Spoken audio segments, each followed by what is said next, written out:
Бисмиллахир-рахманир-рахим. Нинди иң яхшы гамәл дип әйткәндә, ул да булса инде әйтәсем килә, булганына разый булып шөкранә кылып яшәү. Чөнки туганнарыбыз безнең дингә кергәчтән соң һәрберебез үзебезнең нәфсебезне тәрбияләй башлыйбыз. Мәсәлән, бу дөнья тугач, тәнне дә тәрбияләп була бит.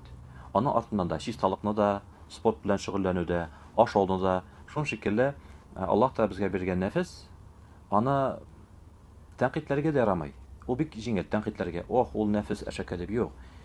Аллаһ Таала Коръәндә нәфснең дәрәҗәләрен күрсәтә.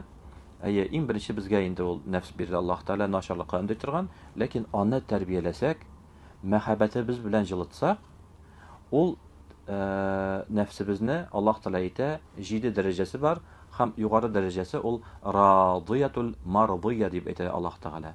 Нинди дәрәҗә? Шундый нәфсне тәрбияләп була шундый дәрәҗәгә, мин дә Аллаһ Тааладан разый, һәм Аллаһ Таала да миннән разый. Менә шушы халәткә җитсәк, менә бөтен Аллаһ Тааланың тәдбирләренә миңа килгән, мин разый булсам, һәм Аллаһ та миннән разый булса, нинди генә гамәл эшләсәк тә, ул инде ул яхшы гамәл була. Аңа хәтлек шөкранә кылу, барсына да Аллаһ та рәхмәт әйтү. Ниндидер ниятләдек, ләкин ул безгә яхшы булып чыкмаячак, хәерле түгел. Аллаһ Таала безне анда кисте. Әгәр дә шушындый безнең күңелебездә ният булмаса, без уйлыйбыз, нинди авырлык. Мәсәлән, эшкә кермәкче идем инде, резюмелар яздым инде, күпме бер ай чиратта тордым анда, языштык, килеп чыкмадык дигәнче, Аллаһка шөкер, бу хәерлерәктер. Шуңа да иң яхшы ул гамәл, барсына да Аллаһ Таалага разылык күрсәтеп, шөкер ана кылып яшәү.